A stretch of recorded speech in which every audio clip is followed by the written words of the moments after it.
So there is no a return in our ears. Please, can you mute yourself?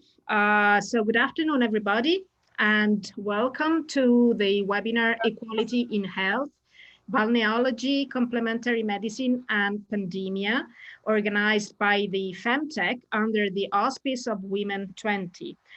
Today, we are going to talk about gender-specific issues in health and medicine, but also in management and work, and their relationship with thermalism, balneology, and COVID-19. The goal of this webinar is to unpack and outline some strategies to empower women for a more equal and healthier world for all. Here we have many of the leading experts on the subject from all over the world. But before we start, I kindly ask the speakers to stay in the 10 minutes allotted for their speech. So please be precise and concise. Now it's my pleasure to introduce you Elvira Marasco. She's head of the Italian delegation of Women 20 for a brief introduction. Please, Elvira. Thank you, Elisa. I will be very brief. Welcome, everyone. Thanks to Professor Solimene and to Florana Menendez for this opportunity. We have the W20 deal with many topics, and the common thread is to improve the world of women's work at 360 degrees. For this reason, we have the Commission Equity in Health, chaired by Professor Floria Franconi. On 2019, the Minister of Health of the period, you know that sometimes in Italy we change government, like in Spain, it's a Mediterranean style, signed by the decree adopting the plan for the application of dissemination of gender medicine, provide for a law. This is a very important date that places Italy at the forefront. I think it's the unique place in Europe in the field of gender medicine. The need for this new point of view to be included in all medical specialities arises from the growing awareness of the difference associated with gender, with the ultimate aim to guarantee each person, both men and women, the best care. With this in mind, knowing well the works of the World Federation of Thermalists, it seems normal to us to organize a debate on issue so close to ours, because we are fighting to make things better and we want to be helped to do so. We need good health, and to keep it that way, we need strong immune defenses. And let me tell you about moments of relaxation. This is my personal opinion, that are good for the body, and I can also say for the soul, not only for the mind. In some, there is also another important aspect of thermalism, and it is the business and all the companies that revolve around it. In fact, it's some place an innovative thermalism and large investments in the environmental and health tourism sector are developing. And we in Italy, we are rich of spas, you know, everybody knows. I, myself, am a great frequenter. In the area where I live, there are spas that exist and have been used since the time of Emperor Nero. This is the area on the north of Roma. This is one of the many reasons why I'm very happy to be here, to bring greetings from the whole W20 team and to listen to many personalities in the sector. I want to thank you again, Professor Solimene, and thank you all. Thank you. Thank you. Thank you, Elvira. I know that unfortunately Flavia Franconi can't be with us. So let's get into it with Florana Menendez Camporedondo. She's Women 20 Equity and Health Commission Facilitator, and she's also Deputy President of FEMTEC and CEO of Solimed Travel in Rome, Italy. Please, Florana. Thank you. Thank you very much, Elisa. Dear colleagues and friends, really, it's a pleasure to meet you at this interesting event. And I want to thank everyone for the great collaboration. The team, the first slide, please.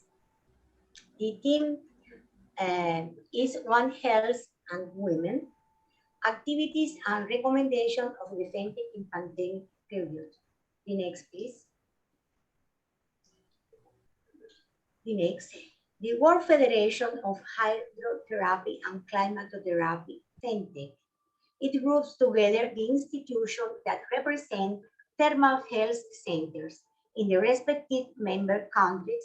Currently, there are more than 30. It is the only non-governmental organization in the sector that maintains official relations with the World Health Organization since 1986. The main purpose of FEMTEC are promote hydrotherapy and clinotherapy, international cooperation, develop study research training, and FEMTEC have various commission work, including the Gender and Health Commission. Today, prominent members of the commissions are present here. The next, please. These are the flags of FEMTEC. Current topic that is gaining discussion of experience. The pandemic has led us the reduce of levels of society, overcome socio-economic inequality, gender and environmental challenges that led to a healthier, more equitable and sustainable world. Promoting health and well-being is one of the 17 global goals of the new Agenda for Sustainable Development. A holistic approach is crucial to advance the various goals. For the future of health and wellness, Objective 3, it is necessary to work on new concepts of integral medicine, gender medicine, lifestyle, travel, as well as in our homes, work, environmental, and social environment. The next, please. In this summit, the Declaration of Rome was approved. It established 16 principles to address the current emerging and lay the foundation for a better response to health crisis prevention with investment in global health. In Chapter 9 was approved investment in the workforce and advance in social inclusion and gender equality. Invest in water, sanitation, and hygiene to sanitary facilities to reduce the risk of infection and protect healthcare workers. In Chapter 13, coordinate pharmaceutical and non-pharmaceutical measures and emergent response. Complementary treatments such as exercise, balneology, manual therapies, food and nutrition, lifestyle play an important role. FEMTEC support this strategy. The next slide, please. The initiative will benefit the development of biochemical research, the public health functions, scientific knowledge, medical education, and clinical care. Thermal health centers are part of this concept of One Health, forming part of the global response to the current pandemic. Means FEMTEC support this strategy. Good public health involves all under ecosystem, comprehensive health management. The next, please. The thermal centers of the world as a consequence of the pandemic require initiatives that relaunch their role and recognized as an important prevention and medical care facility. The reports are on the FEMTEC side. A set of strategies are proposed to which the thermal health centers should act among them. Establishing new rehabilitation service for COVID patients, and about the staff, special attention to women who are the highest percentage of workers, proposing improved women working conditions, safety, quality of life, training. The next, please. In accordance with the previous points approved by the 14 international experts who participate, call on government, international organizations, institutions, take a series of action, include thermal medicine in the healthcare system and recognize it as integral part of healthcare. Included in undergraduate and postgraduate medical training, taking into account that a balneological subdivision was created in the European Union, which is the Hydroglobe project, and communicate the meaning and role of thermal medicine as a method to maintain health and prevent disease. Women have paid, the next please, women have paid a high price in the pandemic. They are on the front lines of the health response. Women published that 2.43 million women had suffered sexual or physical violence in the last year, resulting in serious consequences for their physical, mental, sexual, and reproductive health, as economic and labor. Aligned with Goal 5, Sustainable Development Goal, contribute to gender equality and empowerment of women in the sector. The Commission proposed recommendation to reduce immediate economic, social, and family health effects of the pandemic. Offer of training, decent working conditions, job security, active participation in research and innovation, and promote the important role of women in the health centers. The next, please. The next.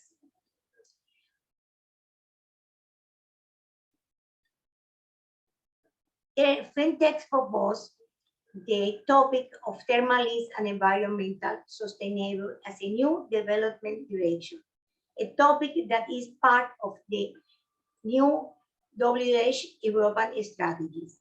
A conference was held in Bagno di Romagna, La Proxima, Italy, analyzing environmental sustainable development of the local economy on the elements of the world model concept global health. FEMTEC participated in this project, We Skill project, co-funded by the Erasmus and program of the European Union.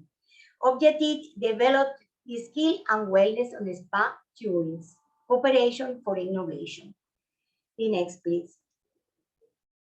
Various online scientific activities were organized. The third International Symposium on Hot Spring and Climatic Health Tours in China, November 2020. Seniors in support of decade health and aging in Italy, February 2021, with the support of Holding Puna, which participate 2 days in our workshop. Tunisia Wellness, first mobile application dedicated to hydrotherapy sector in Tunisia, March 2021. And collaboration agreement was signed with the American Spa Association, BANA. The president participated today in our workshop. The pros. The next. Development of water and risk of mismanagement of this replaced resource and the support sustainable development goal 6, ensure water and sanitation for all is very important. The next, please. The first share in America, Latin America, and the Caribbean. It contributes to the goal demand infrastructure, excellence in care, education, and sustainable development in this current priority sector. It will be inaugurated at the next event, Wellness and Health, New Challenges Today, in Havana, November 2021. Promoted in collaboration with international institutions for the future of health and well-being in the world. Next, please. Next, please. The pandemic has shown us the profound relation between health and sustainable future. These opportunities for reflection for be important step in the prosperity in society in general. Means that is very important to think about this thing. The next, please. The next. The next. Thank you very much for all. Thank you. Thank you, Florana. And now I'm happy to introduce you Antonella Baldi. She's Deputy Rector for Internationalization at the State University of Milan, Italy. And she will talk about the global approach to higher education toward inclusiveness and gender balance. Please, Antonella. Thank you very much. I do not know. Oh, thanks. You have my slides. I was worried about that. So first of all, thank you very much for inviting me in this very, very interesting meeting. I would like to give a special thanks to the only one man in the meeting, Professor Solimene, because I have to say he was the founder of thermalism applied to medicine in our university.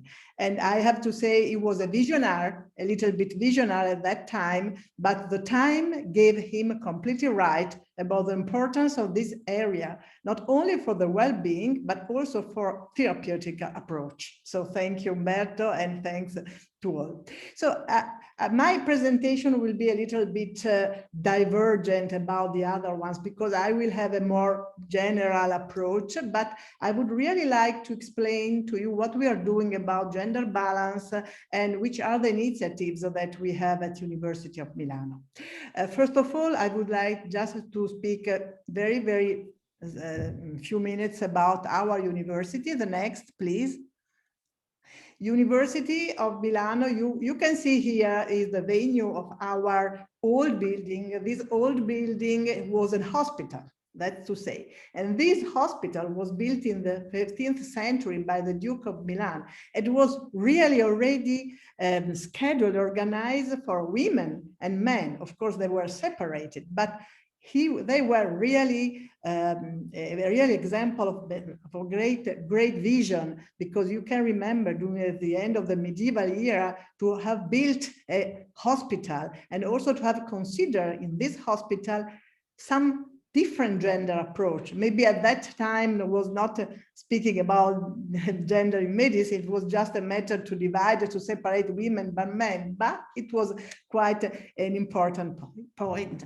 And we are still a very intensive research university, which work very much in the field of well-being and medicine. And we have top international institutes in these areas of life science and medicine. Next, please. So we have, of course, we have seen before, you have seen before our central campus, but we have many other campuses around in the town and also outside Milano.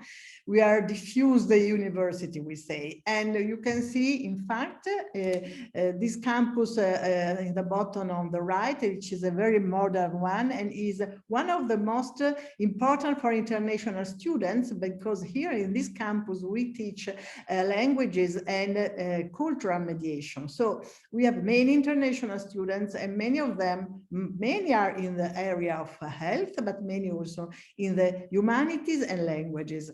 And we have also building a new campus in the area of Expo 2015 that will be ready in 2025 and will host all the scientific departments of our universities. Thanks. Next, please. Our university is a comprehensive university, so there are many disciplines, many areas of teaching and research. So we have an economic law and social sciences area, the area of humanities, the area of medicine and healthcare, where you can see we have medicine, veterinary medicine, pharmacies, and also very important faculty of exercise and sports science. And then we are very strong also in the area of life science, agriculture and food sciences, science and technology, and biotechnology. The next one, please. At the moment, we have about 140 master programs and bachelor, master, and single cycle courses program. We have about 6,000 students enrolled, and the international students are more or less 5%. The next one. We have organized in 33 research departments with 22 main libraries and a very active digital library as well. And overall, we are 4,000 between professors and technical and administrative staff. The next, please. We are organized in this way. We have a rector who is a man, but by the way, he has nominated vice rector. 6 out of 8 are women. And here the rector is, of course, the lead of the academic senate and board of directors. And of course, we are directors, faculty and departments. I have to say that now the number of head of departments, women head of departments, is really increased. The next one. So what happened next? We have missed a part? No? Okay, sorry. Maybe you can go out. I don't know what happened because we had the 15 slides. Maybe I can share my screen. You can go out from this and I share mine. Because this was the part of on gender balance. I don't know what happened. We can go out and I can share my screen. Is it possible? Great.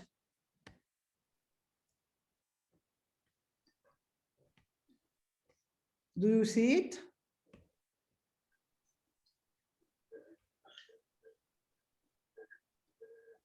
Do you see my screen?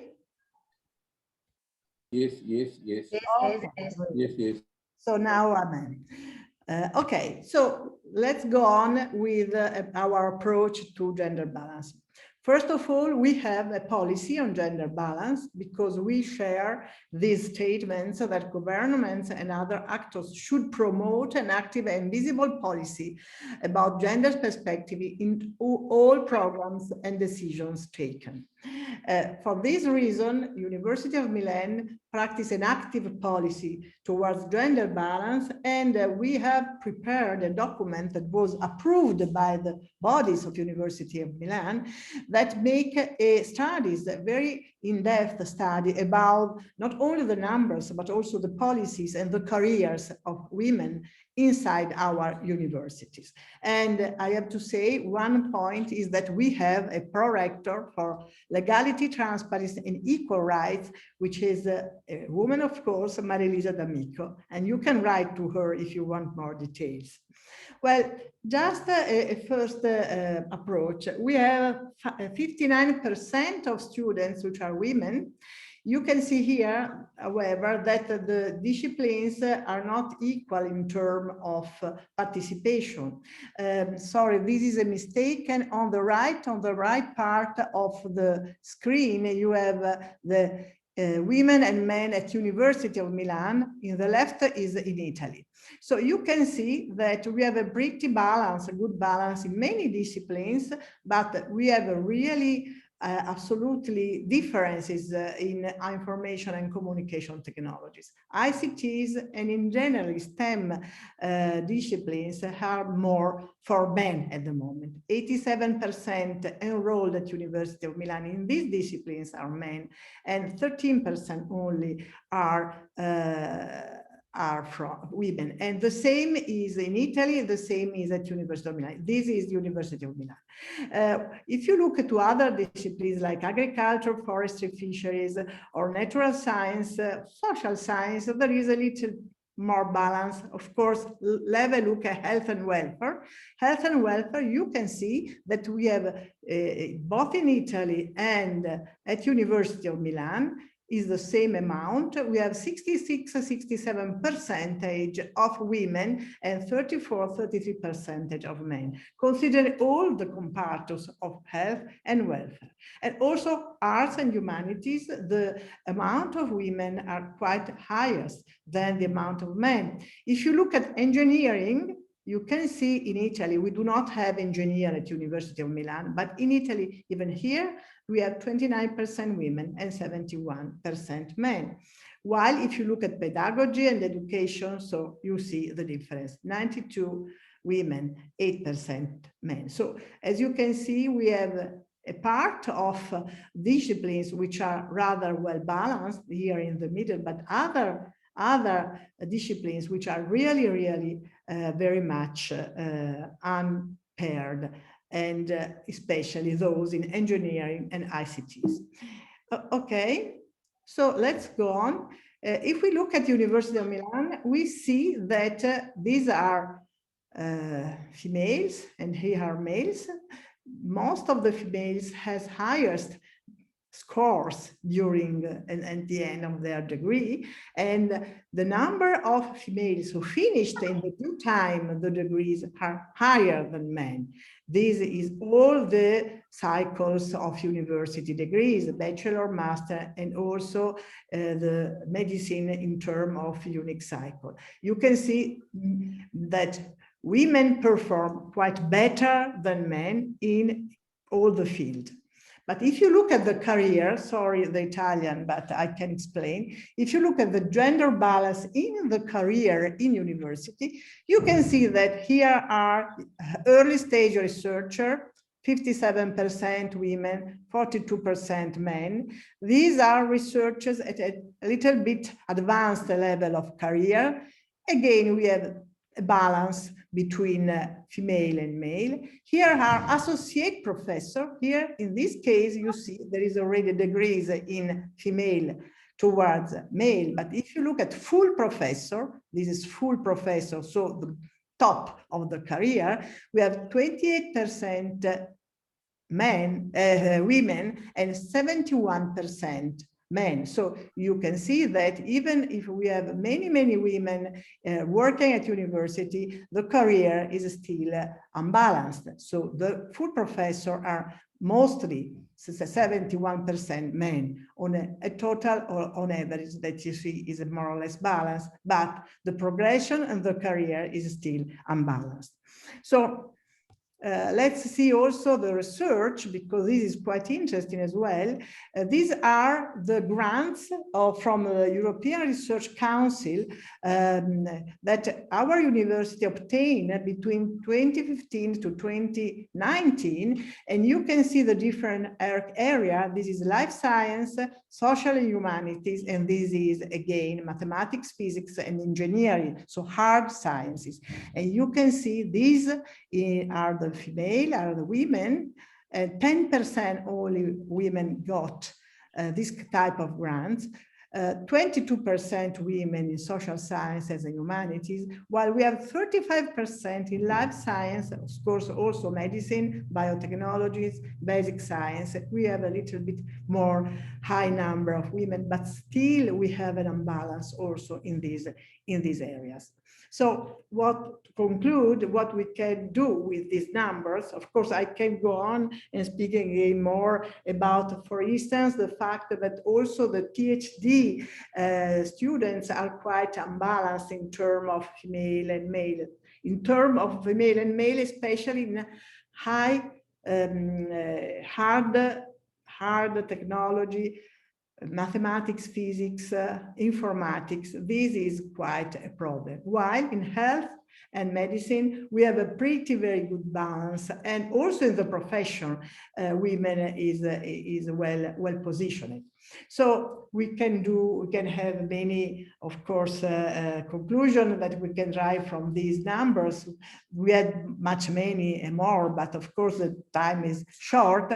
There's a big program of organization of the personal life well-being that is still a problem in Italy, and this can create a gender imbalance in some profession, especially the profession, which historically are less, we would say, chosen by women. I have to say that hard technology is not very frequently chosen by the students, the women students, respect to men. That is another problem.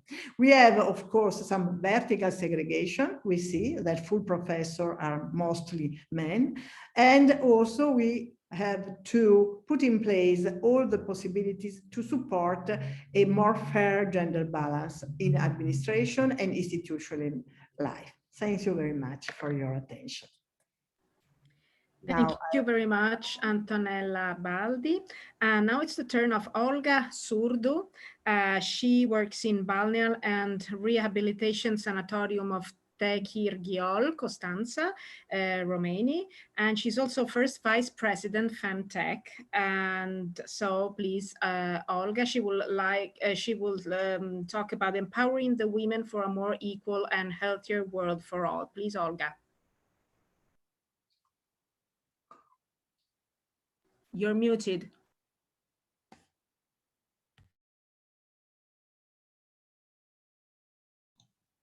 I have voice now because women need voice. I shall try to speak about the impact, let's say, of women in our activity. That is a very interesting activity. I shall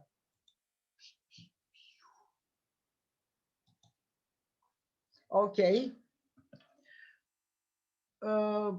Why did I use in my title more equal and not equal word?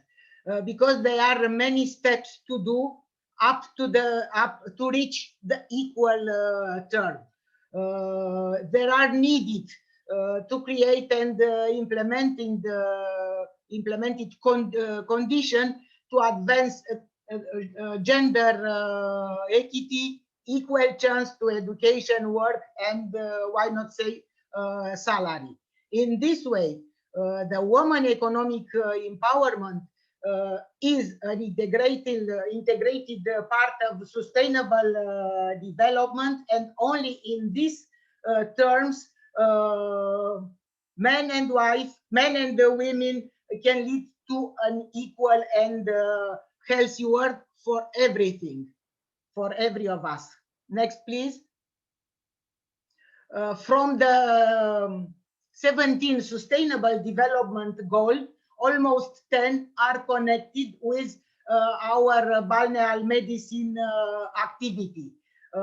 Today we speak about gender equity, and it is important to have this kind of equality in thermal balneal station, because we address our treatment equally to men and women. And also in our thermal station, we need clear water, good climate, and healthy environment for all of us, in order to our activity is very well developed. Next, please.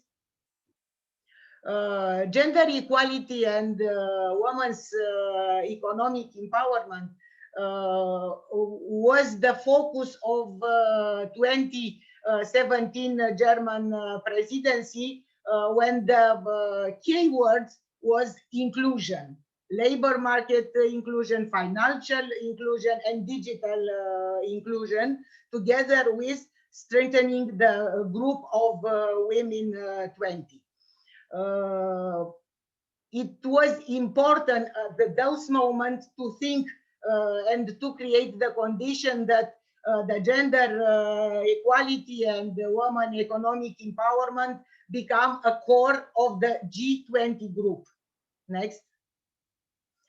At those time, the W20 urges to the group to provide funding for a permanent structure to strengthen the role of the W20 Troika, and set it a target of 1/3 of female participant in engagement and working group, and participate in the delegation of the different groups. Next.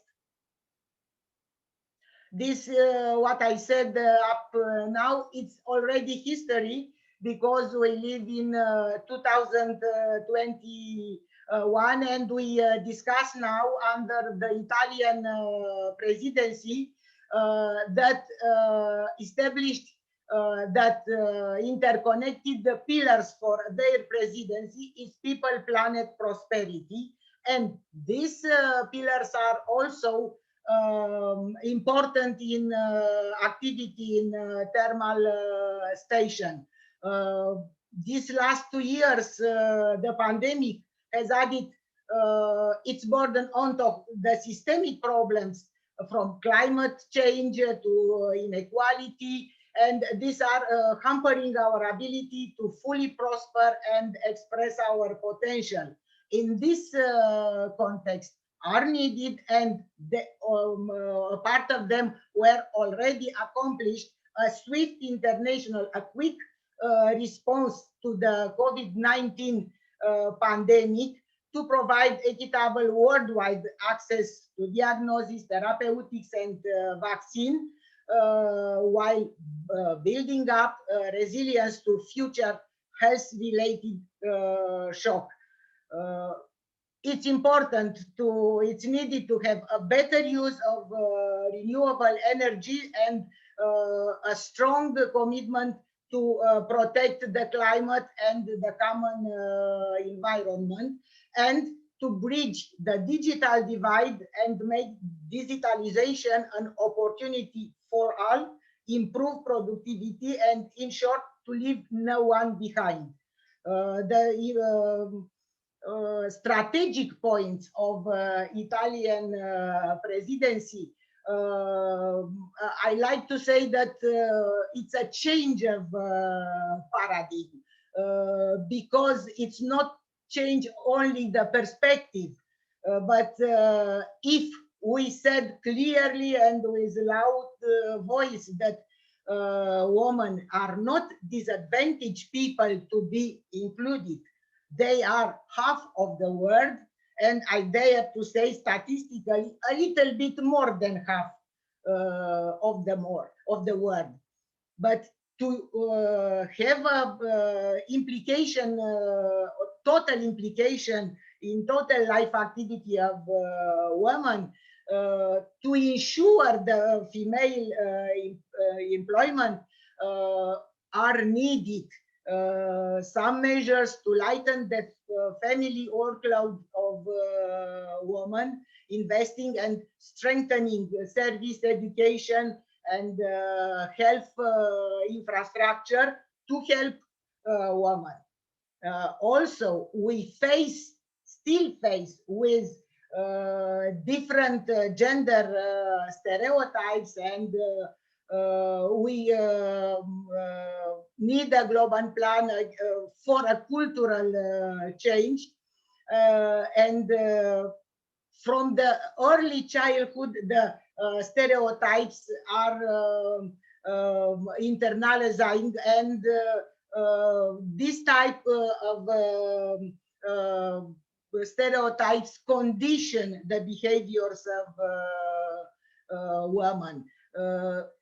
Action must accompany schooling since early childhood, introduction of the study on gender stereotypes in all university course.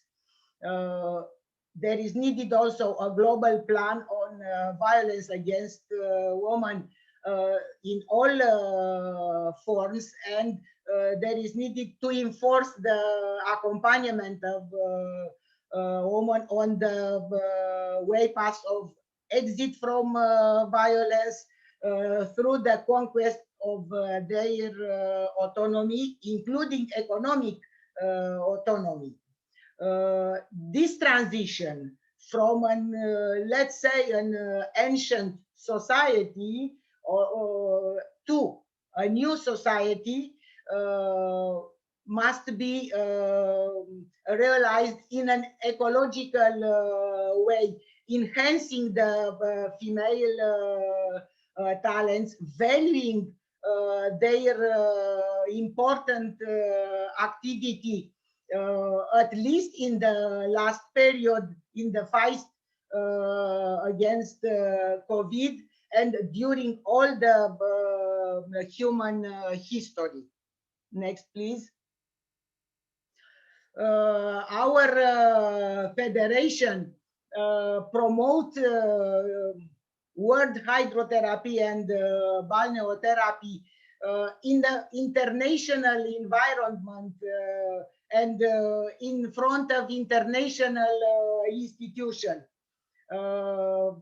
I said that we are the beneficiary and we are interested in the 17 goals of sustainable development because we work with therapeutic factors like climate, mineral waters, therapeutic gases, mud, peat, pelloids, and to use this natural therapeutic factor in a medical purpose, we need them. We need the factor to be in a good natural shape, and we need also place region where the thermal station are established to be in a good environment.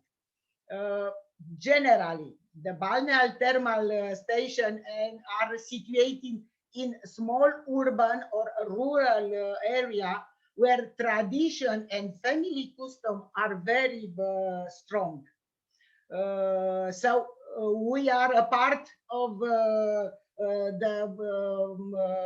fight against the ancient way of treating of women. In some places in our resort, presences of women in work is bigger than men because traditionally taking care of people belong to women. But in other zones, in other region, the men are present more than women in the balneal thermal station because there are some regions in the world where the precarious condition of women do not allow to go to school, to go to study, or to work.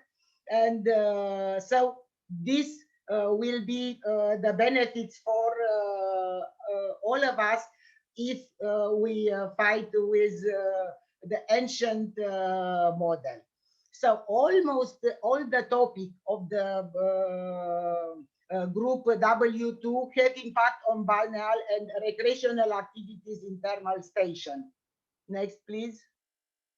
As I said, our thermal station are located in a rural or isolated region, or men and women need treatment, and men and women offer treatment to ill people. Next, please.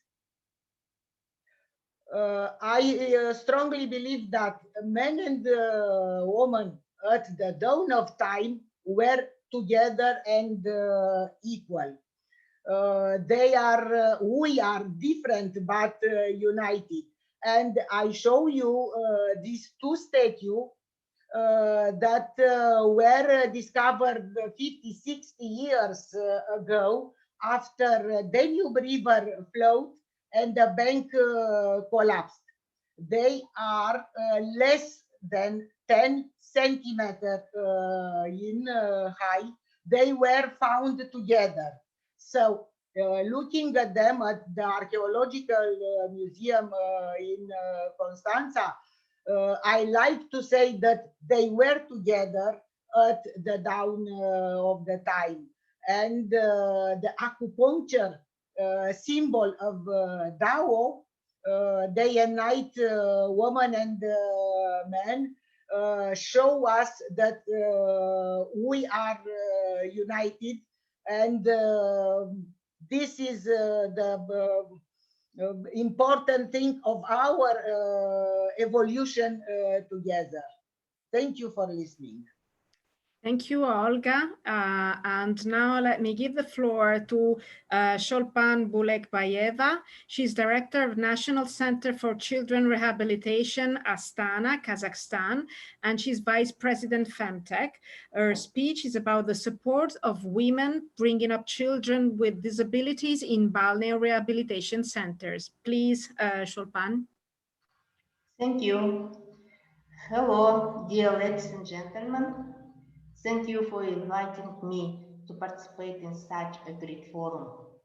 I am Shulpan Bulikbaeva from Kazakhstan.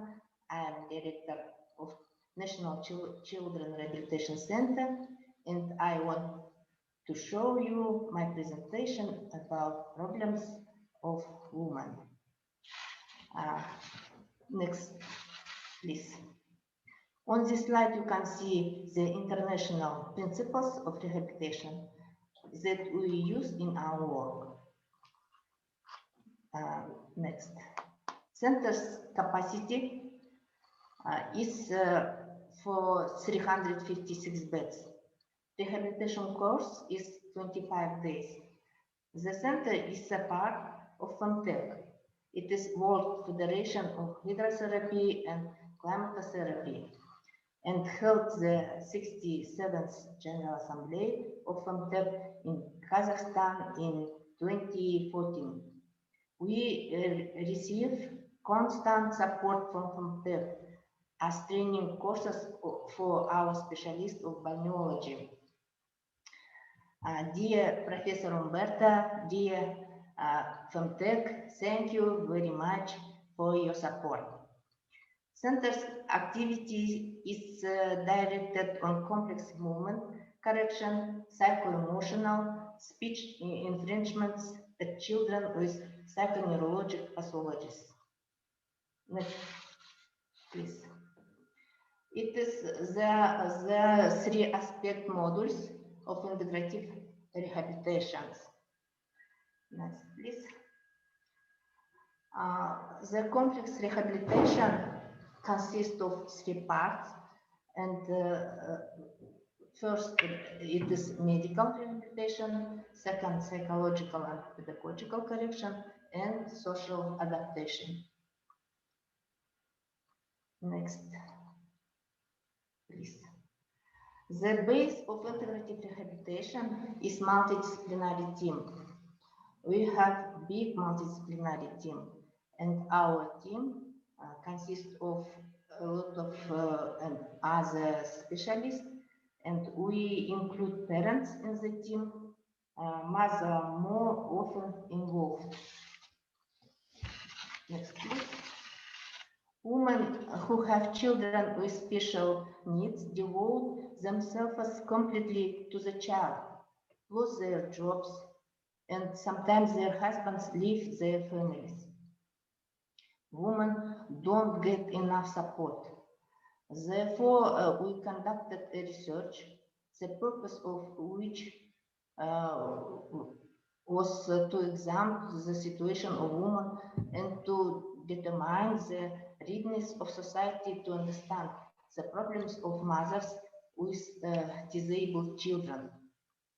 In order to achieve this goal, a questionnaire survey was conducted among mothers who were hospitalized with children in the center. 237 questionnaires were distributed. 220 people returned the answers, which amounted to 93%. Next, please. The questionnaire contained 6 questions. Next. Next, please. On the result of the questionnaire, we received 181 women are married. It is 82%. 39 women are bringing up children in a single parent family. It is 18%. To the question, are you a happy woman? 85% of married women answered yes. Unmarried women, 79%. Next, please. Among married women, 59% consider that their rights are valued in society. Among unmarried, 54%. Next, please.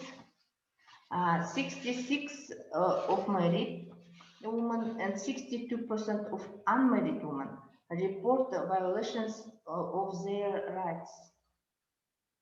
Next slide. In both groups, women spend little time on themselves. 77% of unmarried women can only devote 1 hour to themselves, and 61% of married women devote 1 hour to themselves. A small number of women can devote 5 hours a day to themselves. Next slide. The women were supported by the family, non-governmental organizations, and state organizations. The family supported 83% of married women and only 9% of unmarried women. 50% of unmarried women did not receive any support. Next, please. The conclusions. First, for 6% of happy women, more in full family. Second, for 5% of married women, more felt that their rights were valued in society. And however, for 4% of married women, more responded that their rights were violated. In both groups, women with a child with special needs have little time for themselves. However, there are 16% more unmarried women who devote only 1 hour to themselves. Support from family is received by 83% of married women and only 9% of unmarried women, but they will not pay enough attention to themselves. So, women bring up children with disability needs need support. It is necessary to pay attention to their state of health and to the moral and psychological aspect. The depressed state of mothers also negatively affects to the overall state of children. Next. We organized a school for moms where we read lectures and teach moms. Next slide. We accept mothers and family members in a multidisciplinary team and show that they are not alone. We are together. Please, next. In the center, we conduct classes with mothers, provide psychological and methodological support. We hold round table during which we discuss various issues ranging from the achievements of children to their future. Next, please. We hold weekly concerts for the children with the participation of their mothers. And next, we hold sport competitions. I participated in. Mothers receive necessary medical care and legal advice. And next, in that way, we support women who have children with special needs. They express their gratitude and feel our care. I'm finished. Thank you for your attention. Rahmet. Thank you, Shulpan.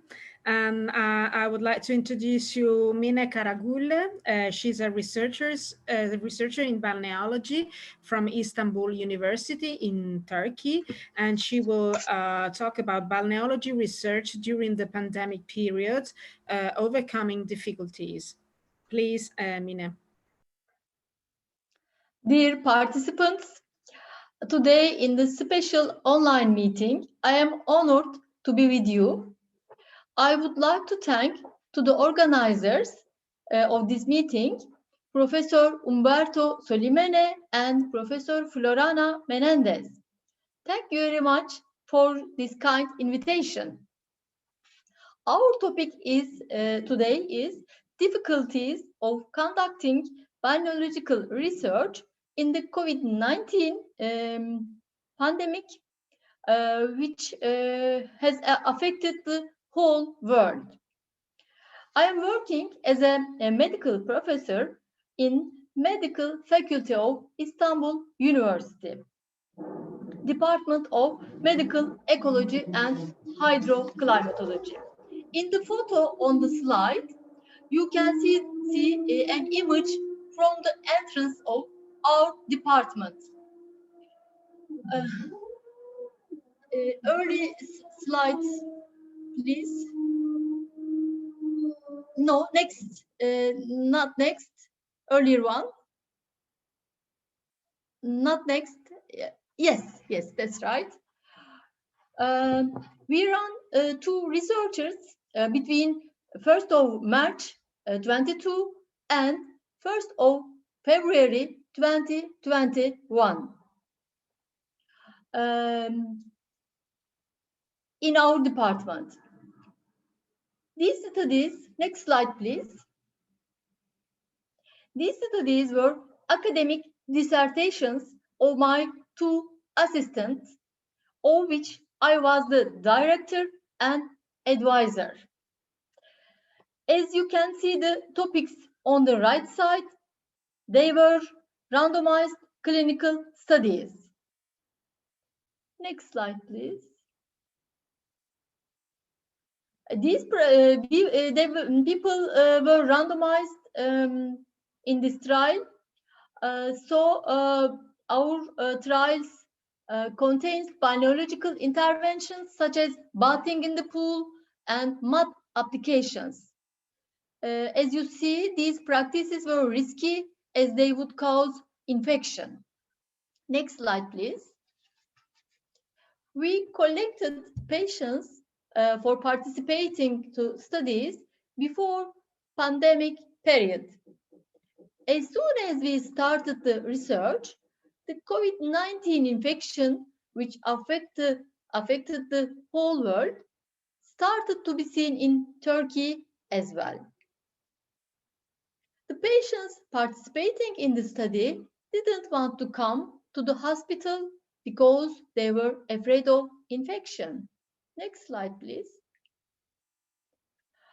Patients come to our department every day to be treated at the balneotherapy unit and go back to their homes or work. Therefore, patients had to use public transportation. Next slide, please. We followed the rules COVID-19 pandemic management and work guide by Ministry of Health, which were the protocols and self-checking plans for the hygienic and safety of biological treatments during pandemic. First of all, we have maximized the protection methods against COVID-19. As health professionals, we have always used masks and gloves to protect ourselves, our patients, and those around us. And we have tried to maintain social distance. Next slide, please. We regularly recorded the body temperature of the patients and ourselves. Frequently used surfaces and treatment areas were disinfected regularly. Despite our best efforts, some of our patients stopped participating in the study because they were afraid of infection. In our study of balneotherapy in ankylosing spondylitis, we initially had 40 patients. Due to patients dropping out of the study, we were able to complete the study with 26 patients. In our second study, balneotherapy in knee osteoarthritis, we initially had 60 patients. We were able to finish the study with 30 patients due to dropouts. Despite all the difficulties, I am happy to be able to do these two studies during the global pandemic period as a woman, and I congratulate my team. So, thanks for your attention. Thank you, Mine. Now it's the time for Ida Poletto from Abano Ritz Management, Therme and Wellness Hotel in Abano Terme in Padova, Italy. And she will talk about the fact that it's time for spa, please. Buongiorno a tutti e grazie. Grazie al professor Solimene e grazie a Florana. Thank you for all from FEMTEC. So I want to speak about something just like manager view. And more than manager, I'm an hotelier. Next, please. The hotel is the Veneto region near Venice in Italy, in one of the most important region in the Europe for the tourists, but I think also in the world for the tourists. After a year and a half of this pandemic period, for me is 15 months. What is evident is that in addition to the social and the economic crisis, we have witnessed, above all, a crisis of care. And when I mean care, I mean something more than medicine care or women care like mother or something like that. But this crisis is about care, medical care, but also care for the loved ones. Crisis of care that ties between people for the environment and for the nature. That's when spa care becomes one of the most important and comprehensive answer to this period that I would define as the COVID long wave. So I think in next years, in the COVID long wave, thermal hospitality and thermal medicine is the synthesis about care. Care for the body, for the mind, and for the soul. So next, please. Tourism, or better still, hospitality in a hotel with internal thermal bath and its own well with a thermal spring gushing at 87 degrees has as its prime offering time. Time for healing, time to develop to yourself in a sustainable environment like geothermic. And in a region, Veneto region, rich in history. Next, please. Mud collecting from the bottom of a volcanic lake in the Ogania Hills is matured in tanks of thermal spring water until a unique natural microflora develops in it. Diatomei, cyanobacteria. Thermal water therapy needs time to fulfill its recognized, accredited, and patented potential in Europe. The benefit of mud therapy preventive health, really a lot of different pathologies and prevention about that. So analgesic effect, anti-inflammatory effect, regeneration of the immune system, stimulation of the organism renewal system, stimulation of cartilage restoration, detoxification effect, skin benefits, prevention, and anti-stress therapy. Next one, please. So what I imagined developing the idea of visiting Therme in every period of a woman's life. Children and adolescents, girls and young women, women over 60. I write gray panthers inside because I'm 61. So, and seniors over 75. So I try to devising the different period of life of women. Next one, please.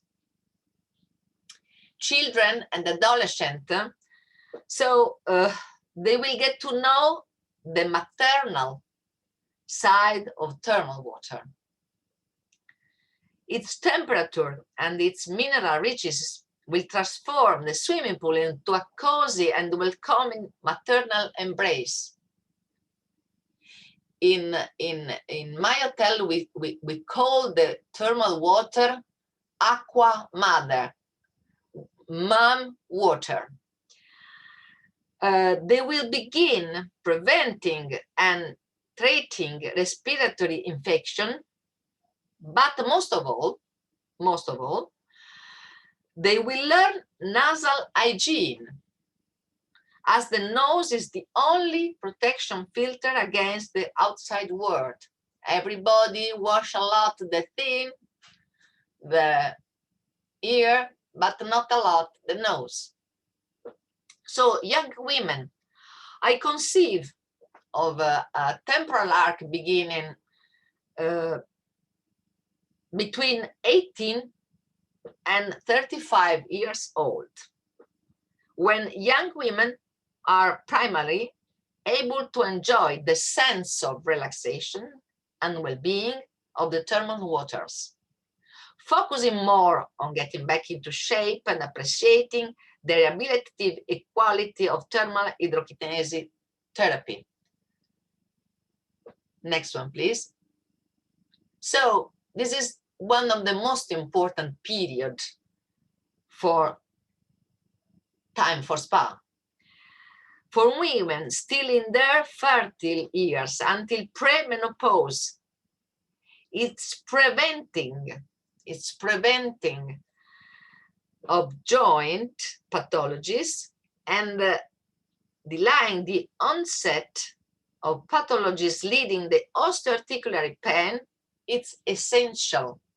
So, you know, normally we think that thermal holiday vacancy or therapy are for old people.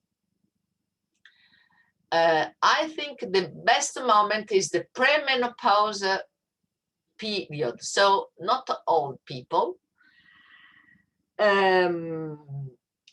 And in this case particularly, the locally produced clay also performs miracles in eliminating stress. It relieves it, stimulates blood circulation, detoxifies and remineralizes the body by relaxing the muscles. The mat is rich in mineral salts, which are further concentrated by the effect of the thermal water.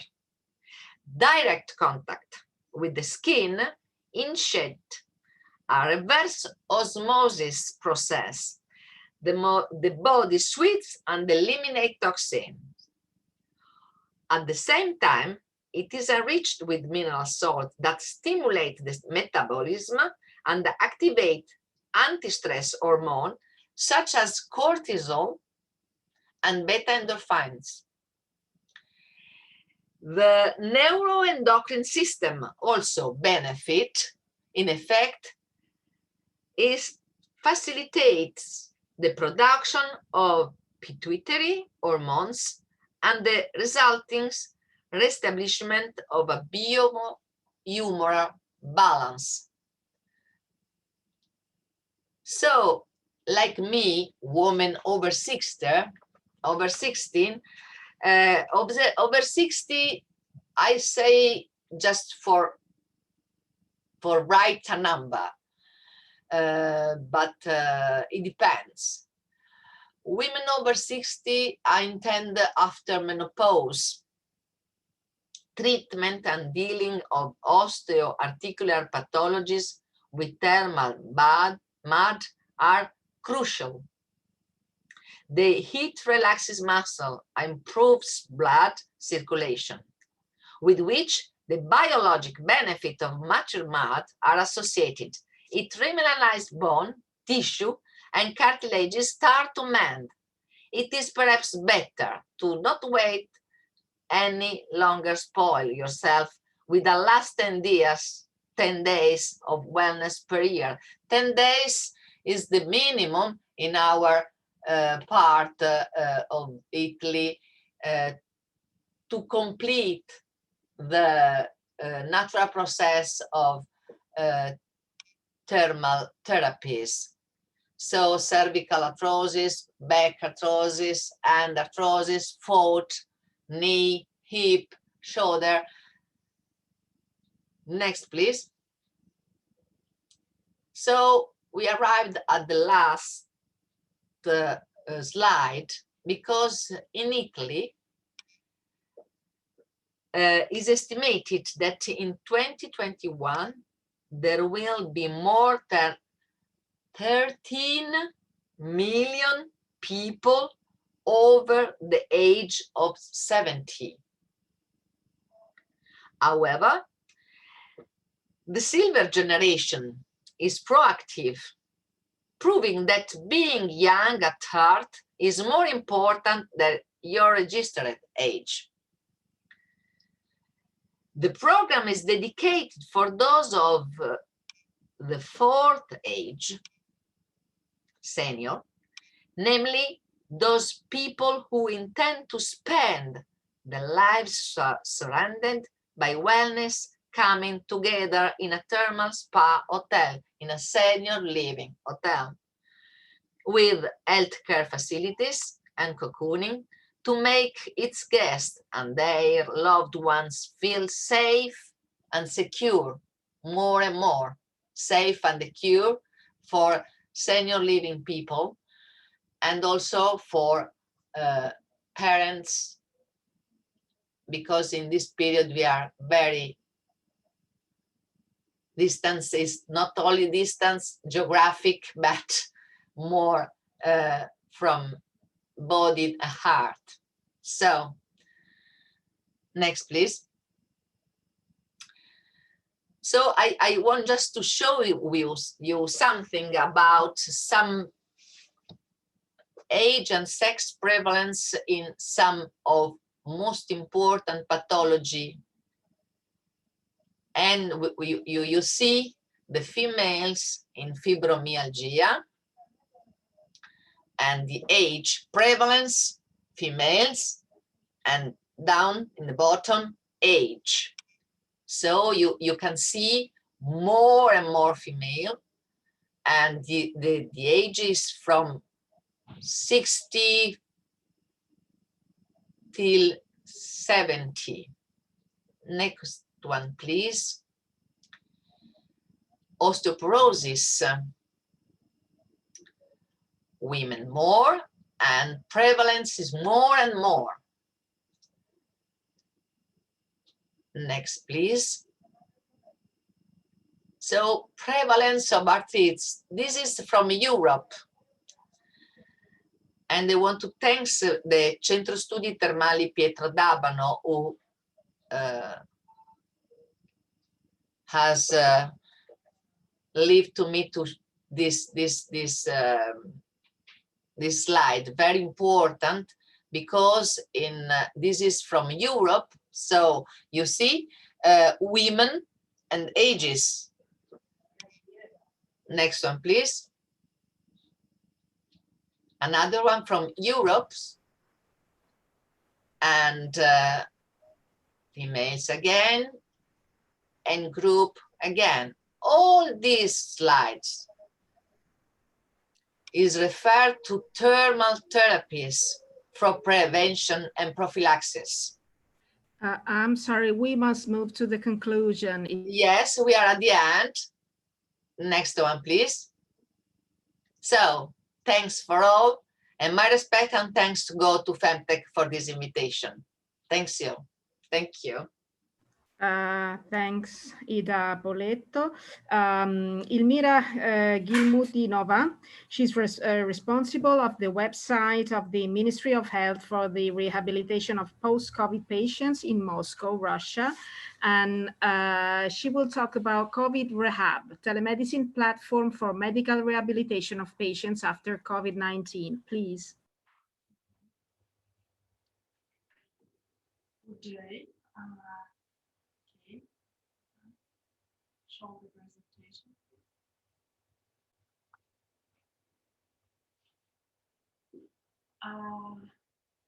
The world practice has shown the importance of medical rehabilitation, which allows increasing the effectiveness of treatment of patients with COVID-19, as well as significantly reduce the recovery period and the return of the patient to normal daily life. In order to enhance the effectiveness of the recovery period during self-isolation, as well as to provide access to rehabilitation for patients residing in remote areas or unable to undergo medical rehabilitation, we have developed the telemedicine platform COVID Rehab. Next one, please. Okay. That is why our project of rehabilitation for COVID-19 patients set the following goals. Increase availability of rehabilitation for patients in self-isolation and distant regions. Motivate patients to participate in rehabilitation exercises and increase patients' responsibility over their health. Teach patients to use appropriate technique of the exercises included in the rehabilitation program. Improve the life quality of patients post-COVID.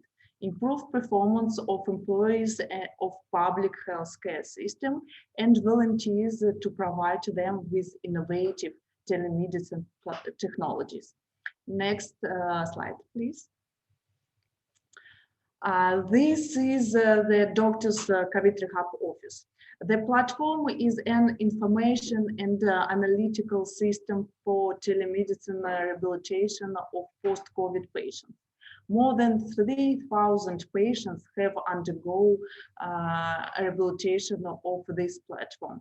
COVID Rehab allows online group exercise therapy with an instructor. Next slide, please. Next one. Okay, thanks. Platform COVID Rehab includes online session with instructor, training or in drainage breathing in patients with increased mucus formation, in neuropsychological support, video lectures with recommendations of nutrition, restoration of microbiota, microflora, and other different recommendation and lectures. Next one, please. In the personal account, patients have video lectures, information materials, and exercise video lessons for self-study. Next one.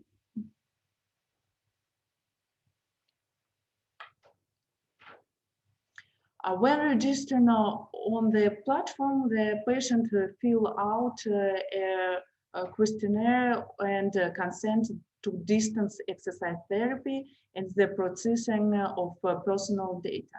All patient data is stored on the secure data channel. The patient must attach medical documents on his disease to the questionnaire. Next one.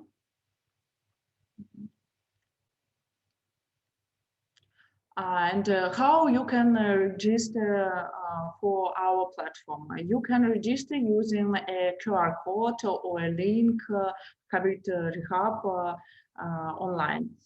And for these sessions, patients are required to have only one device with a microphone and a camera, maybe smartphone or notebook, tablet, and other. Next one, please. Now we have different patients from different countries, different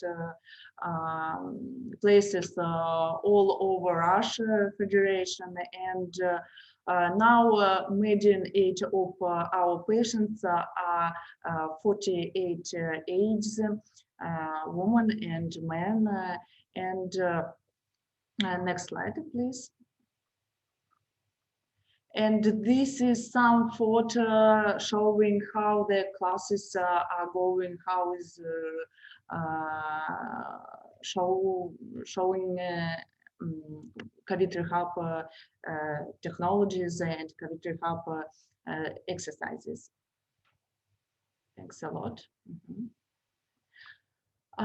This is the positive dynamics, and positive dynamics is shown on this slide, and we have different positive comments. Thanks. Comments for our platform from different countries. Next slide. We have received 2 patents of Russia and graduate of the President of Russian Federation, and we would like to communicate with different countries, different doctors of with this platform COVID Rehab with different areas. Thanks a lot. That's all. Thank you. Thank you, Elmira. Now let me introduce you Liliana Garino. She's General Manager of Guna SPA, a factory for drugs in complementary medicine based in Milan, Italy. And she will talk about women managers in healthcare, spearheading scientific and social evolution. Please, Liliana. Yes, can you see the screen? Yes, we do. All right. Good afternoon, everyone. Thank you for this invitation. I'm very honored to be here, and I thank you very much, Professor Solimene, for this special invitation. The objective of my speech is to discuss how women who cover managing positions in the healthcare sector, including the pharmaceutical industry, could tangibly make a positive impact on gender equity by spearheading scientific evolution and social progress, with a special reference to the Italian environment. Can you see the slides moving? No. No. Oh, well, just a second. Let me check.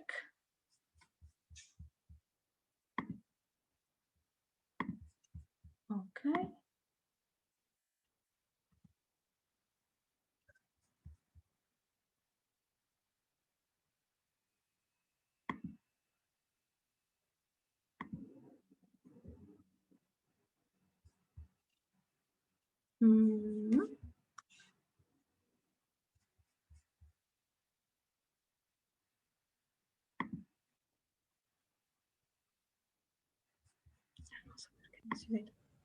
Can you see it now? No. No. No. Maybe Vediamo someone from AIDA can do it for you, do this for you. Do they have your presentation? Yes. Yes. So if you, okay, if you can share it, sorry about that.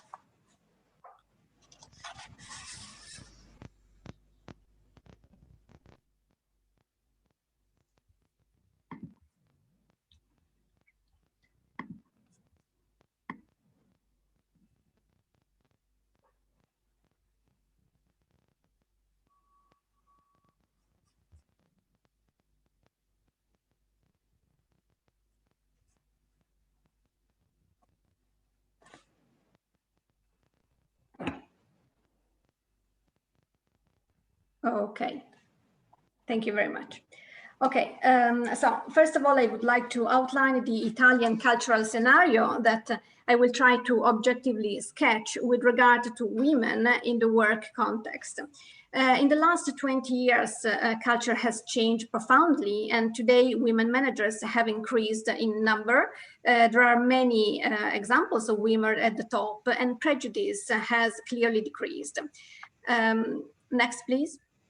Having said that, we cannot forget that women have suffered obvious inequalities in the past, and that if society has progressed, it is thanks to the many initiatives taken to create conditions of equality. Next, please. And despite the obvious need and countless discussion on the subject, today there is still a lack of welfare policy to support family by facilitating pregnancies, encouraging participation in raising children, and guaranteeing the health of women whose career paths are still confined to continuous sacrifices. Next, please. And women have amply demonstrated excellent organizational skill in combining work and family, but the level of stress they have to manage is still very high and can be detrimental to their health. Next, please. These inequalities are not without consequences, obviously, and women wear out and get sick more, and therefore they have to be treated more. The prevalence of women in drug treatment is very wide, ranging from central nervous system to oncological drugs. In addition, almost paradoxically, women are much more exposed in adverse reactions because the development of drugs has historically been based on male physiology, which is another important issue in terms of gender equity. Next, please.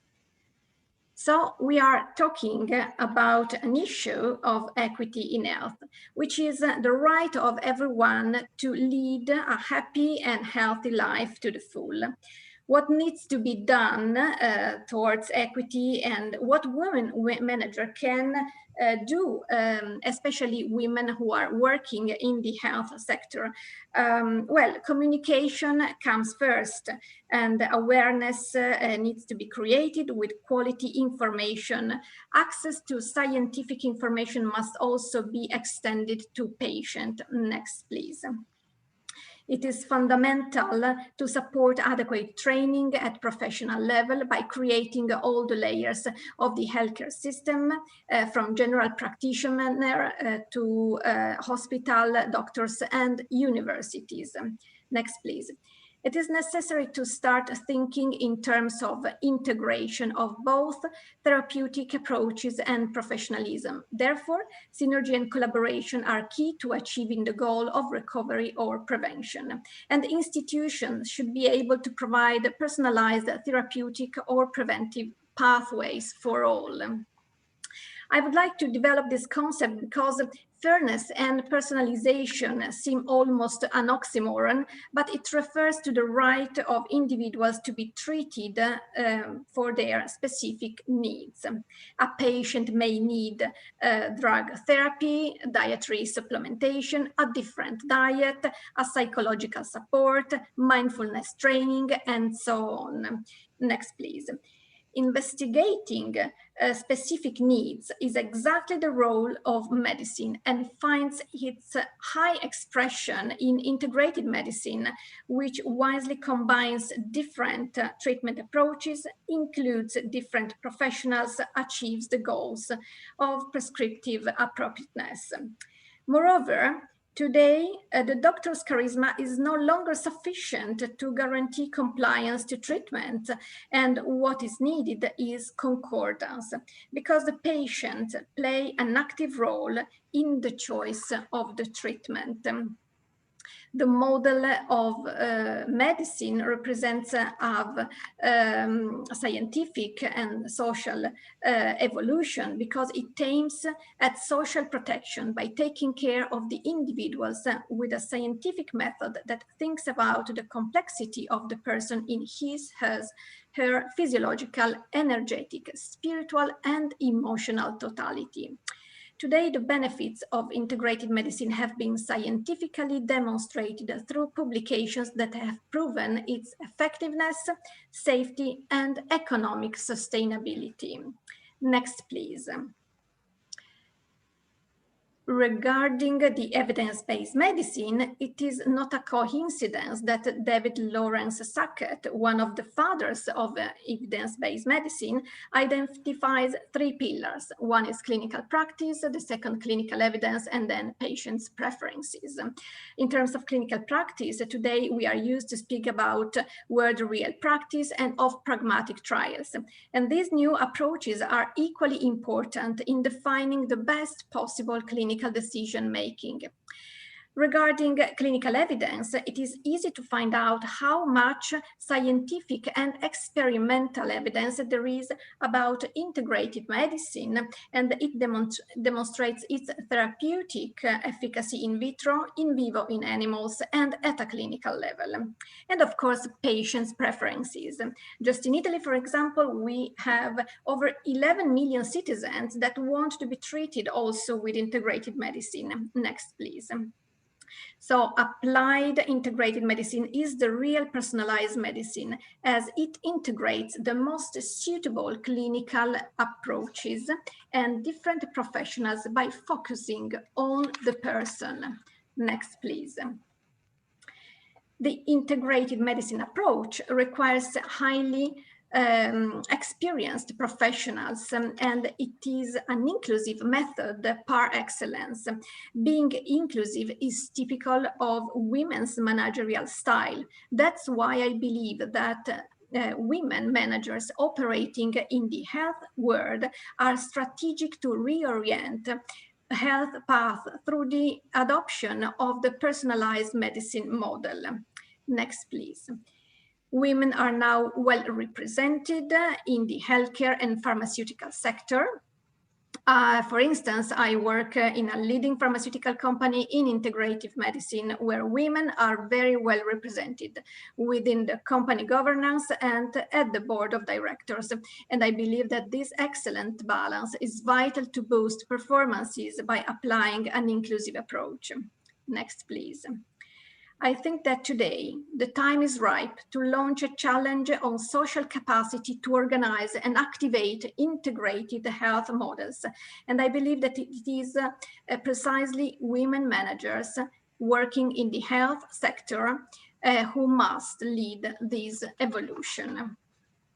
Next, please. If we women are to lead this change, we must be adequately prepared and have access to the best educational and training programs. The educational programs must be technical and scientific, and once we have acquired the right skills, we women must create opportunities for other qualified women to become involved. Training programs should not only cover technical aspects, but also psychological ones. Recognition needs to be given to all the women who have created the cultural conditions so that other women could emerge, overcoming the prejudice of the female stereotype. My own family passed on these values and a great passion for health. On this basis, I feel a particular mission to support equality in health through personalized medicine by applying integrated methods. And so I appeal to all of you and to the institutions to create a cohesive partnership so that this model becomes a concrete reality. Next, please. Regarding the commitment of institutions, governments must assume the responsibility of offering the best prevention and treatment programs to individuals. Next, please. To do this, it is primarily essential to foster the design and development of healthcare models that, in the interest of each patient's health, allow the application of comprehensive medicine by integrating different therapeutic approaches.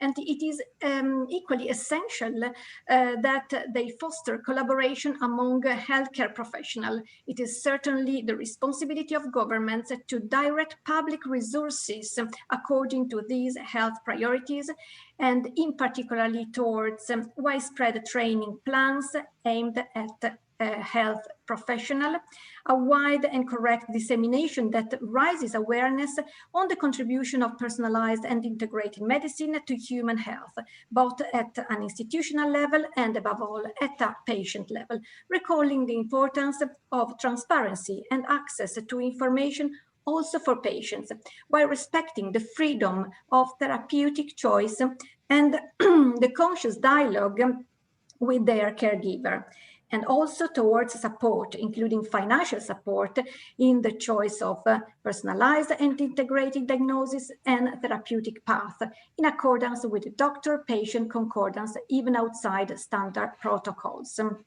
Next, please. Then towards the promotion of scientific research, are able to produce clinical evidence in real-world conditions, but also able to improve safety, quality of life, and economic sustainability. Next, please.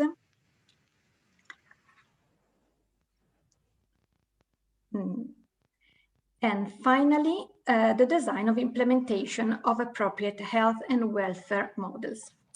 In conclusions, applied integrated medicine, being a personalized medicine, represents a new model, socially evolved, that should be applied internationally because it reduces the gender gap and in the direction of equity in health by taking into consideration each person in his/her complexity, new scientific evidence, economic sustainability. In the 5th century before Christ, Hippocrates of Kos, the so-called father of modern medicine, mentioned the importance of a personalized medicine by stating that it is far more important to know very well the person that is affected by a disease rather than to know the disease itself. And with this quote, I come to the end of my speech. I hope it has aroused your interest, and I thank you very much for your attention and for the opportunity. Thank you. Thank you, Liliana. Now it's my pleasure to give the floor to Maria Generosa Soto Figueroa. She's Professor Advisory Therma Italia, and she's member of the Overall Society of Thermalism and Thalassotherapy, and she's FEMTEC representative in Galicia, Spain. And she will talk about working women and gender inequality in spas in Galicia, Spain, in times of COVID-19. What is expected in the near future? Thank you, María Generosa. Sí. Buenas tardes a todos y un saludo cordial.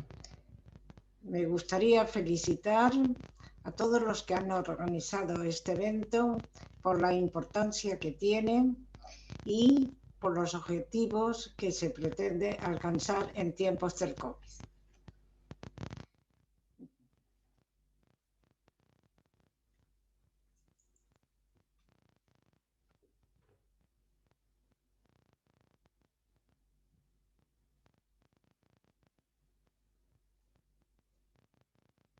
¿Se oye?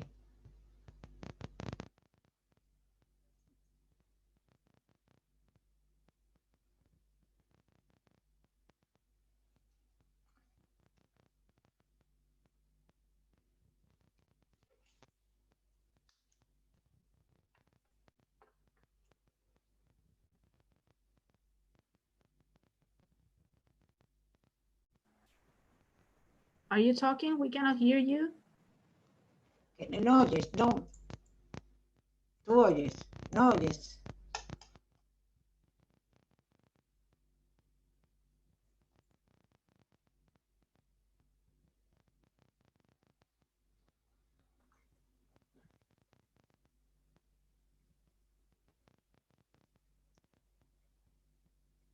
Cannot hear you. We cannot hear Maria Generosa.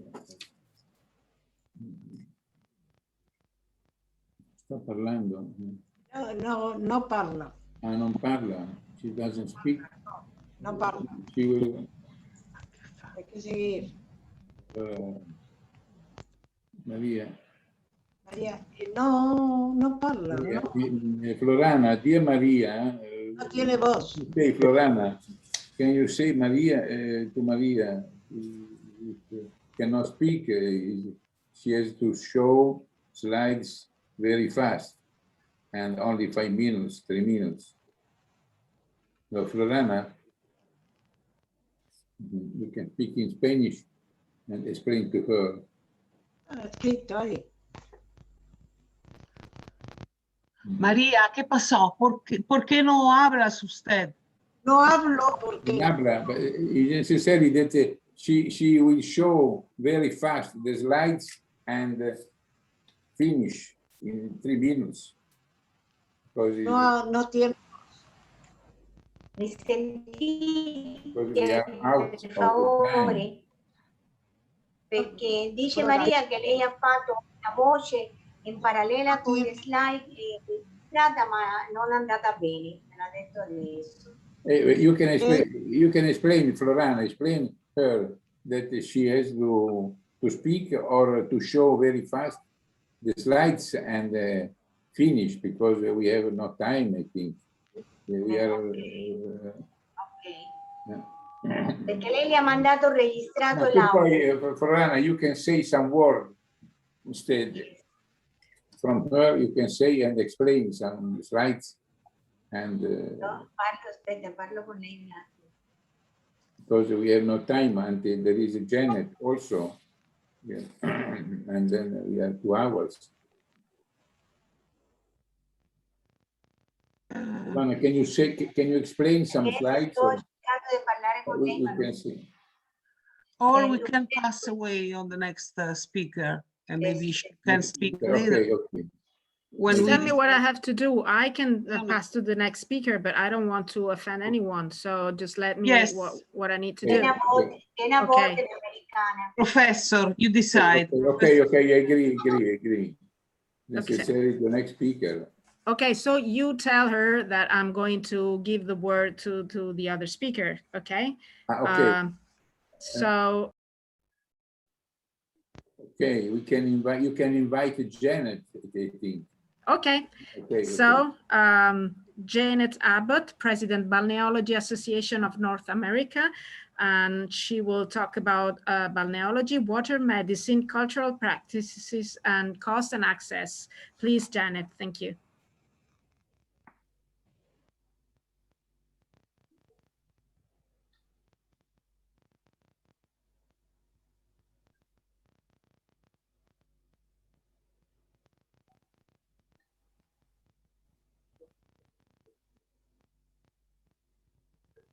I cannot hear you. We can see. Open the microphone, Janet. Yeah, microphone. Okay, sorry. Okay, just thank you for this invitation. We are a research information education community, a 501c3 organization. Balneology Association encompasses source site specific analysis and classifications of natural mineral water sources, including local and regional geography and geology, mineralogy and chemistry, biomolecular nature and structural forms, climates and seasons. Next slide, please. BANA has designed and developed a formula called the BANA triquetra to demonstrate many ways thermal mineral waters are referenced, studied, and supported for therapeutics, health and well-being, and recreation. The triquetra includes integrated fields and systems of wellness, best practices, and is a tool for holistic assessment of site-specific water sources. In May 2021, a conference promoted by Hot Springs Connection was hosted in Montana, USA, for the purpose of bringing together mineral water stewards as well as supporters of natural mineral waters to share their stories and learn from each other. Fauna presented a panel discussion on topics found at site-specific sources that demonstrated historical and cultural practices, water medicine and analysis therapeutics, cost and access for people to be able to get into the waters for health and well-being. Slide 3, next one. Much of the shared discussions were about the management of on-site practices in post-pandemic era. These considerations are regulated by county, state, and federal mandates. Many thermal mineral locations are fully booked with people looking for water therapies. Locations are asking for education to offer traditional use programs. We ask this Congress for input to align with mineral waters, therapeutic research, and education. Next slide.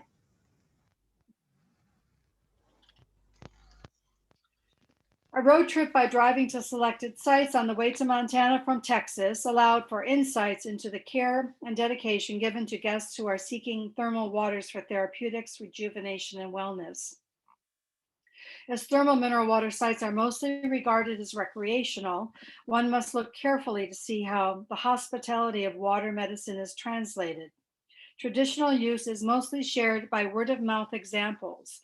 Many of the services, including management, reception, mineral water soaking in muds, and attendance, are filled by women. Next slide.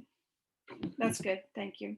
16 thermal mineral water sites were visited. Stories were told of healing experiences in these waters.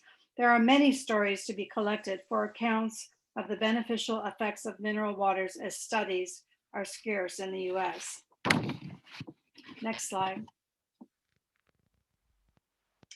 Current conditions, historic and cultural. Many sites were built in the early turn of the century and maintain the footprints of those eras. Some served as hospitals and sanatoriums for wellness. During World War II, many of these hospitals and sanatoriums were taken over for soldiers' convalescence by the government. Markers and plaques are posted at most mineral water sites with messages like, these waters contain therapeutic powers, mineral waters are for healing, we cannot heal and restore the people and the buildings without restoring the land, and we cannot restore the land without healing the people in the building. Post-pandemic practices include masking and social distancing. These continue to be in order for entry into locations. Masking is required during massages. Entries are staggered per the number of guests for mineral water vapor caves, soaking pools, and muds. Most destinations are fully booked for reservations. For water medicine, we always look or ask for a mineral water analysis, which is posted on site or not. You have to ask sometimes. Observe if water temperatures are noted, and this helps people to understand what temperatures of water they should take. This isn't always articulated to people. So one has to take the time to understand which temperatures are best for their nature and best timing, soaking time and practices. You must hydrate responsibly. This is, again, you're on your own to really figure out the best ways to take the waters. You create your own healing regime, and please include resting. Applications of rehabilitative services have women in the lead for these processes. But what we need is balneotherapy certifications for professionals that can be used for therapeutic tools. Cost and access, all are welcome. Respect the protocols, respect yourself and guests, and leave no footprint. Es que no tiene voz, he puesto la voz. Avisa.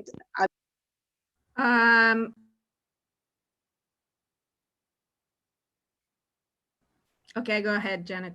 Okay, the average entry fee for thermal mineral pools are anything from free, which is rare, to $5 to $30 and plus. So access to pools is really in the condition of affordability for people. And, you know, this certainly changes things for people to be able to get to the waters. Slide 7, next one, please.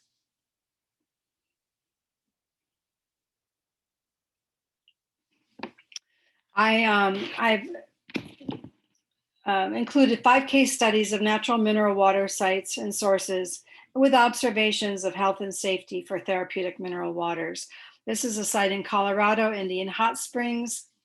They have mineral water vapor caves, soaking pools, private baths, and muds. Masks are not required if you're fully vaccinated, except during massages. And if you are not vaccinated, you need to wear a mask. This hot springs is highly admired destination for many visiting Colorado and the locals who live in the site. Because of their highly renowned popularity, they spend their time catering to their in-person guests. They make considerations for limiting times in the pools for 2 hours. The hot mineral water that comes naturally from the ground is used in all of the water pools. A minimal amount of chlorine is used to ensure safety. They have several pools for men and women's, sides for the caves. They have indoor Roman style private tubs and outdoor jacuzzis, as also a community pool for families. The swimming pool is continually fed with hot mineral water at 115 degrees. The average temperature is 90 degrees to 100.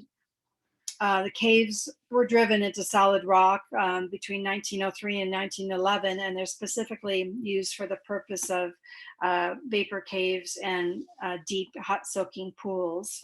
These range from 104 to 112 degrees, and these are gender specific and optional bathing suits. The outside mineral tubs are 108 degrees, and there are 11 private rooms with single tubs that are 108 degrees, and these have showers and a bench and a place that you can change. And these are reserved for 1 hour periods. They have mineral rich clay, which absorbs toxins from your pores as the mud dries, and you can just leave this on and rinse away. Next slide, please. This is Thermopolis Hot Springs State Bathhouse in Wyoming. This is known for the world's largest mineral spring source. This is highly mineralized water with temperatures 120 degrees, and they are offered in 2 pools inside of the state bathhouse, one outside and one inside, with bathhouse facilities. This water has a strong sulfur content and strong vapors. Story here is we met a man who was stricken with a tropical lung disease that could not be diagnosed effectively for care. He was traveling through Thermopolis and spent 2 days soaking in the mineral-rich waters. He experienced such relief from the short time in the waters, he then spent the next 2 months soaking in the waters to improve his condition. He now lives in Thermopolis near the waters, as nothing else was able to help him relieve the symptoms as this water was able to provide. We collect stories like this one to document mineral waters, therapeutics, and values as research, information, and education. Next slide, please. Boulder Hot Springs, this is a historic site, and they have indoor steam room and plunges, both hot and cold, and an outdoor mineral water pool. They care for their ecosystem and their environment on their property. They use geothermal renewable energy for heat, greenhouse, and chicken coops. Their greatest attraction has always been their mineral-laden geothermal waters coming from deep in the earth that range between 140 and 175 degrees. They have lobbied with other hot springs in the state to get laws modified so they do not have to add harmful chemicals to their plunges, so you only get the natural minerals intended. Many people come to this valley to combine sitting in the healing radon caves, which are nearby, and soaking in these healing waters. The combination is very powerful. The hot geothermal mineral water is piped into the indoor plunges. It's mixed with natural cool water and maintained at a temperature between 103 and 106. The women's plunge has a hot pool maintained between 100 and 316 and a cool pool at around 65 to 70. Showering before entering is required, and the plunges are completely drained and cleaned every night, and they exceed health codes for cleanliness. Both hot pools are continuous flow, completely changing water every 4 hours. The plunges are cleaned every night, and again, they are clean. The steam rooms are also heated by natural mineral geothermal water running through perforated pipes. So the steam baths are natural mineral steam, which is healing and healthy. Next slide, please. This is the Alameda Hot Springs Retreat in Hot Springs, Montana. This is a co-op shareholder-owned retreat, and women host most of the traditional programs that are offered on site. This is a vintage hotel, and the cooperative is a concept that was modeled so that people are shareholders, and this is an over 50s model where people can come as a retirement setting, and each room has its own private mineral bath, so you have access to this really wonderful mineral water all the time and in your apartment setting. And there are other hotels and other bath plunges nearby that you can take for water for $5 to $10, so you have access to lots of different mineral waters at this site. Next slide, please.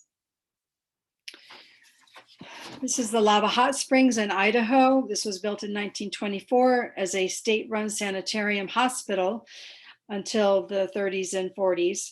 People would come here not only for the typical medical care and surgeries, but also to soak in the mineral-laden hot spring pools on the property, which they have about 9 of them.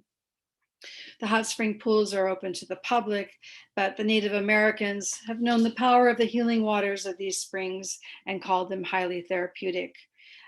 They offer aquatic body work, and which is a deep body work that is basically shiatsu in the water, and they have outdoor pools,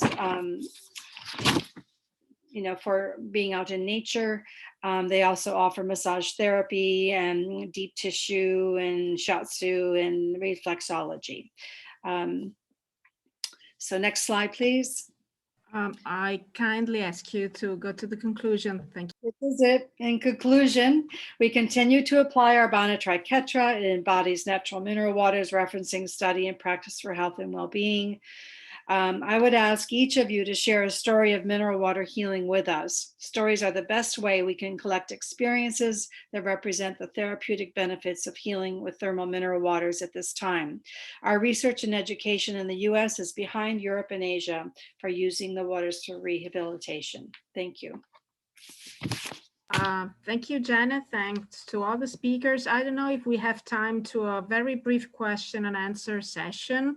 I'm asking to Professor Solimene and to Florana. Is there anyone that wants to make a question?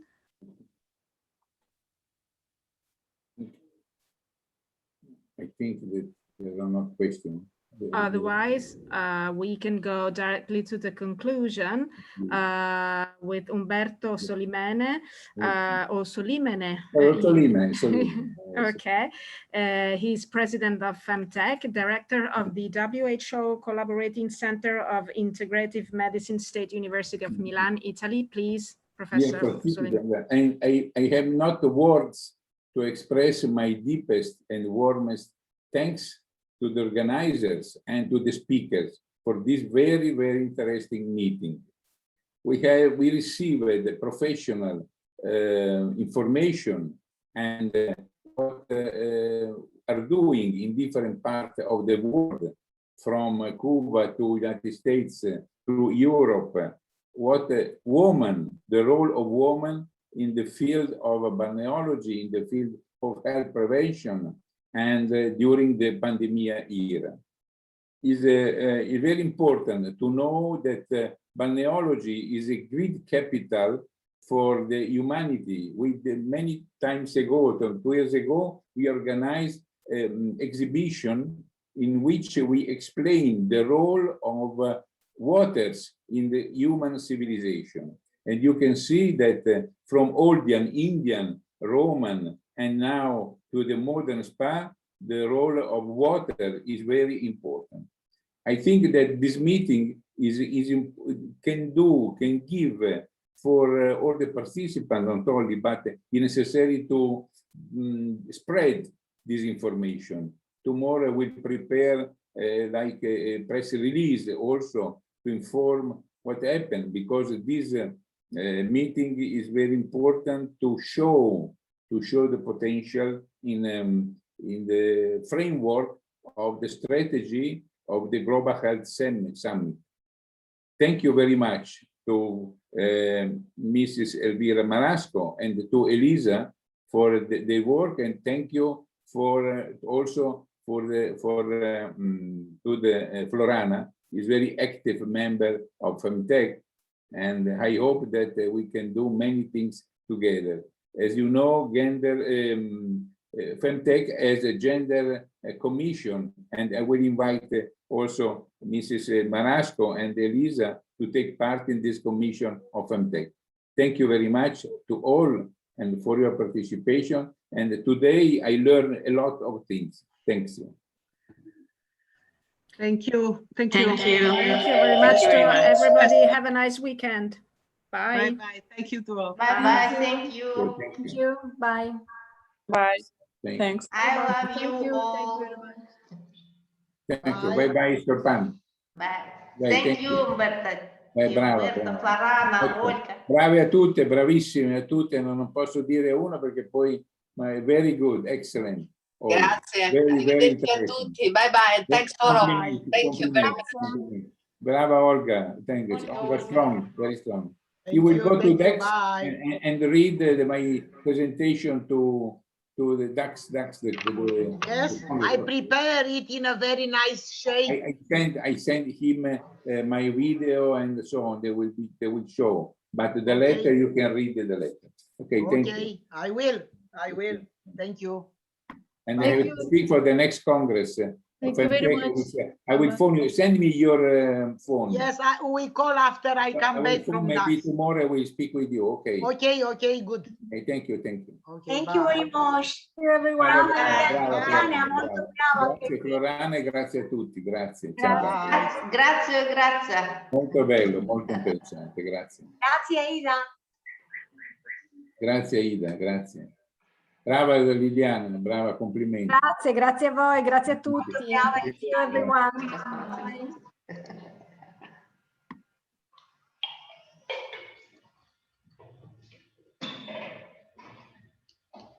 Brava Mini.